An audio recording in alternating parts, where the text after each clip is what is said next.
Thank you for having me. My name is Kevin, and I will start with explaining what I do in Hong Kong, and then followed by my experience with going to Japan and learning a bit of skill of recycling over there. So let me explain Okay. So I'm a product designer, and I graduated in PolyU 2009, studying product design. I assume not too many will understand what product design means. So I'll start by introducing some of the projects I've done in the design school. So back then, when studying product design, every project we have to start with a problem and make a tangible object to solve that problem. For example, this is an alarm clock that you have to step on it in order to stop it. Because normally, when your alarm clock sounds, you will press it and you go back to sleep. But this one will force the user to walk away from the bed to actually stand up to stop the alarm. And we have a little chopstick holder, like a toy, to attract little kids to sit tight and enjoy the meal. And also design a pencil bag that line up all your stationery so you can easily get what you need. And with a press, it will roll it up because there's a metal spring inside. And then I also have a luggage. It is made totally out of corrugated cardboard because in Hong Kong, we live in a small apartment. We buy a huge luggage, we use it for a week, but we store it for a few years. But this one, when you throw it away, it's totally biodegradable. So that's what I do in the design school. In the school, they taught us like design is a tool for solving problems.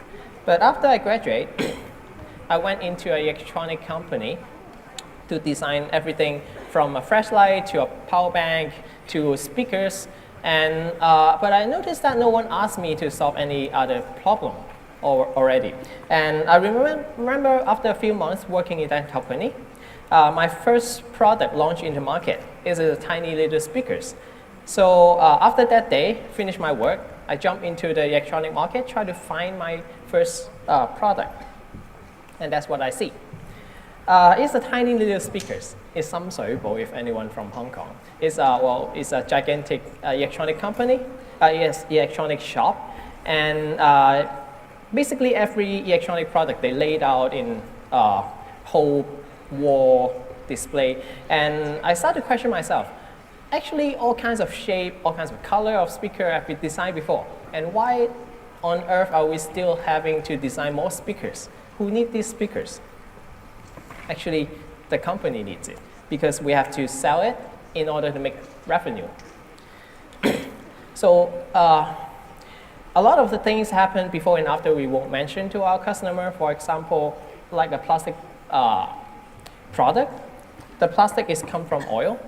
It turned into raw material. Someone from the factory will assemble it, and you buy it from a shop, use it for a while, and when it breaks or have problem, it very logically, you throw it away.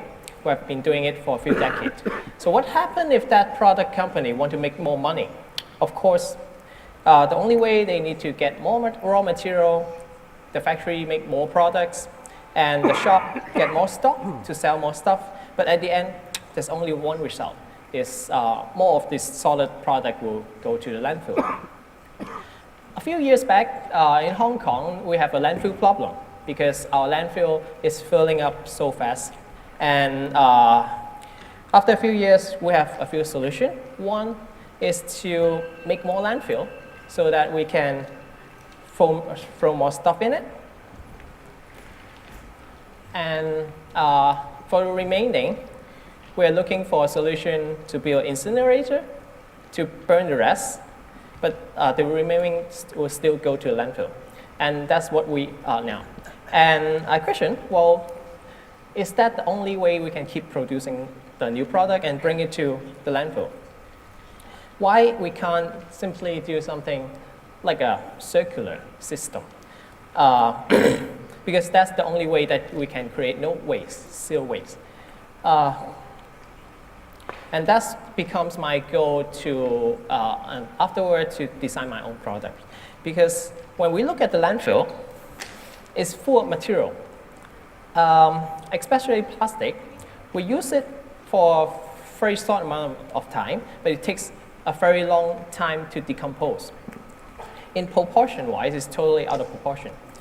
And every day, we Hong Kong people are producing 13,000 tons of solid waste.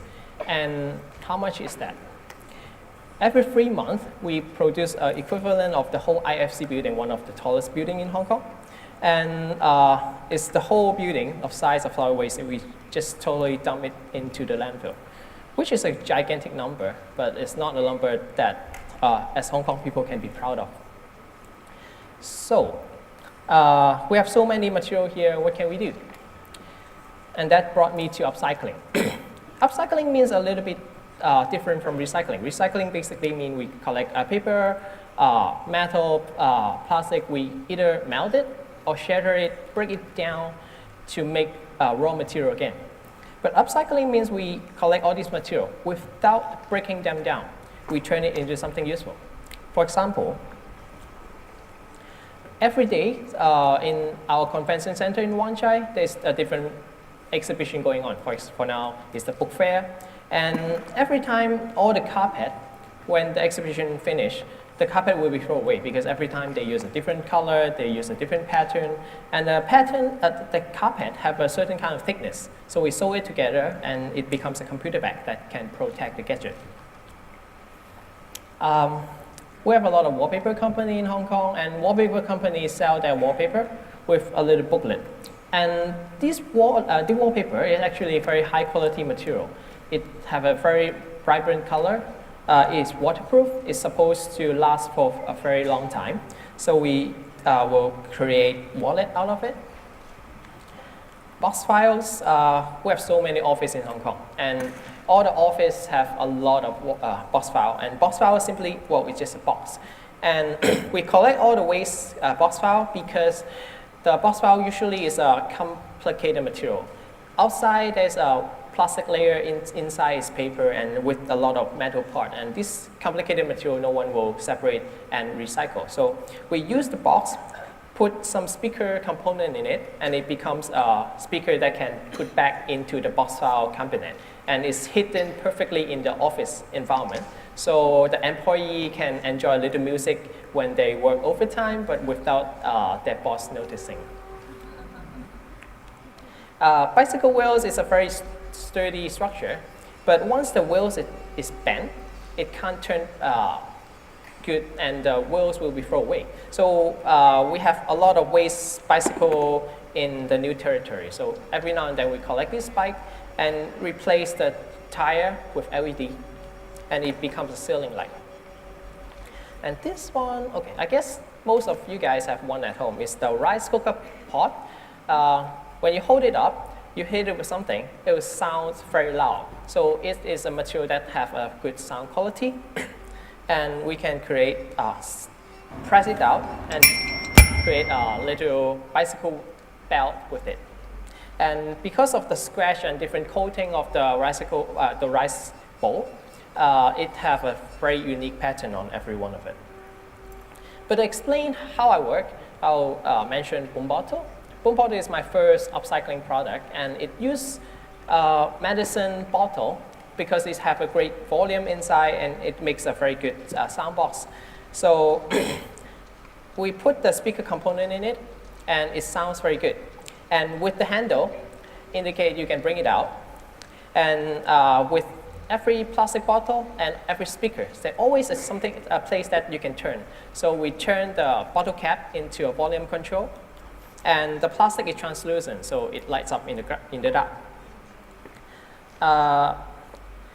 So our product meant to be mass production. It's not like 1 or 2 piece art piece. So we need to find a steady income of waste material because that's something we cannot buy. So we usually work with different recycle company to get this waste material. For example, the plastic bottle is come from a plastic recycling company. They go work with different organizations, hospital, restaurant, to collect their everyday plastic waste and recycle. So we can get a mass volume of very tidy size of plastic bottle. And on the soft pocket area, as I mentioned, we go to an exhibition every time when it ends and collect the carpet, which is still clean. But since we have all this material collect locally in Hong Kong, it doesn't make sense for us to send it somewhere else, get it made, and send it back. So we want to find a local workforce to manufacture this product. And for now, we work with local shelter workshops. Shelter workshop means it's usually run by NGO. It employs people with disability to work in that place. So we try to simplify the assembly process of the product. And currently, all of my products are produced by them locally too. And for example, one spoon bottle, it uses around 500 grams of solid waste. It employs around 6 to 7 people with disability workers. But in terms of number, it's tiny, tiny little numbers. Because the whole concept was never about me, one person, going to pick up a food bottle and solve the landfill problem. It's never like that. The whole idea is by selling a product that has music, that have lights. Usually when customer use it, it attracts people. So the whole idea is to promote the idea through this product. So it's more like we're selling the story behind the product other than just selling a single product. So the story behind is more important. I started to do my upcycling product since 2010. And back then, it already attracted a lot of local media inside or outside Hong Kong. And we actually see the society have changed and getting more people to understand the whole concept. And other than just selling a finished product, a lot of requests of people is that they want to get their hands dirty and try to make something with their own. For example, so every now and then we hold educational workshops. And for example, we turn Coke bottle into a xylophone because Coke bottle actually, if you put air pressure in it, it will create different pitch.